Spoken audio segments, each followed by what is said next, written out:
Brume de sable. Le sable coule du ciel. Le flux est constant, puissant. Le bruit est assourdissant. La poussière est partout.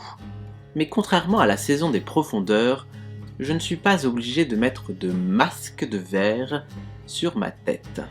Un simple tissu me suffit pour ne pas suffoquer pendant cette saison des pluies. J'ai réussi à passer sans encombre la chute de sable. Je sais qu'en haut, dans le ciel, il y a encore des gens qui attendent de passer. Je descends maintenant la montagne éphémère, celle qui se crée lorsque la cascade de sable tombe toujours. Elle se transformera en plaine prochainement, lors de la mi-saison, avant que le sol ne se transforme en immense trou et que nous tombions de l'autre côté. Je me hâte de descendre cette immense dune. En temps normal, j'aurais utilisé ma luge des sables pour pouvoir glisser plus facilement sur cette pente et atteindre plus vite ma destination. Seulement, lorsque je suis tombé de la cascade, elle s'est brisée en 3 morceaux, la rendant inutilisable. Je dois me rendre chez un maître verrier pour pouvoir la réparer. En attendant, je dois la transporter sur mon dos avec le reste de mes affaires, alourdissant ainsi mon pas. Tout en marchant, je me lamente de ne pas être suffisamment fortuné pour pouvoir m'acheter un scarabée. L'insecte aurait été lent, mais au moins aurait-il pu me porter avec mon sac où que j'aille. C'étaient les seuls insectes vraiment utiles à mon sens. Même voler sur le dos d'une mouche ne comportait aucun intérêt pour moi, car quand venait la saison des profondeurs, il fallait faire attention que l'insecte ne s'abîme pas les ailes. Les gangs de protection en cuir de serpent étaient difficiles à mettre sur l'animal qui ne comprenait pas cette entrave et se débattait alors vigoureusement. Je sais bien que les scarabées à une corne pouvaient voler aussi, mais il était impossible de se mettre sur son dos au risque de finir coincé sous les énormes élytres qui protégeaient leurs ailes. Une nacelle accrochée à leurs pattes était la seule solution, mais qui était très contraignante et qui rendait l'atterrissage incroyablement dangereux. Je secouai la tête pour me débarrasser de mes rêves de monture.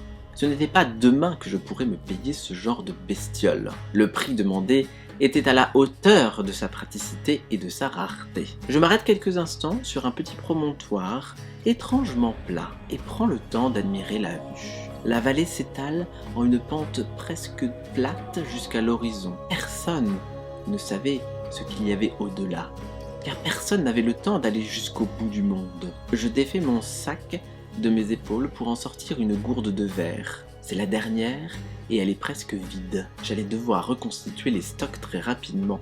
Je n'avais pas le choix. Je bois quand même les dernières gouttes avec la paille en verre incrustée dedans. La saison des profondeurs était terrible à ce niveau-là. Il fallait estimer la quantité nécessaire à notre plongée sans savoir combien de temps celle-ci allait durer. Je reprends ma marche afin de m'éloigner le plus possible de cette coulée de grains de sable. Plus vite je serai en bas et mieux ça sera. La nuit vient diluer sa noirceur dans l'azur du ciel. J'en profite pour m'arrêter et monter mon campement tant qu'il fait encore jour. Je sors ma loupe et avec les derniers rayons du soleil, je fais naître quelques étincelles sur une bouse de mouches séchées et quelques filaments de fibres fongiques. Une fois que le feu a bien pris, j'en profite également pour inspecter l'état de mes affaires après plusieurs mois compressés par le sable. Mais à part quelques poignées de sable qui se sont justement infiltrées à l'intérieur, il n'y a rien d'endommagé. Quelques étoiles apparaissent progressivement dans le ciel. J'installe alors mon campement. J'assemble les petites plaques de verre triangulaires entre elles afin de monter la tente aux parois fines et pourtant solides. Je mets en place les récupérateurs d'eau. Une fiole en verre légèrement enterrée est surmontée d'une structure recouverte par un entonnoir fait de verre et chapeauté de tissu très fin, servant à condenser les précieuses gouttes pendant la nuit. Je n'aurai pas d'eau pour mon repas du soir. Mais ce n'était pas très grave.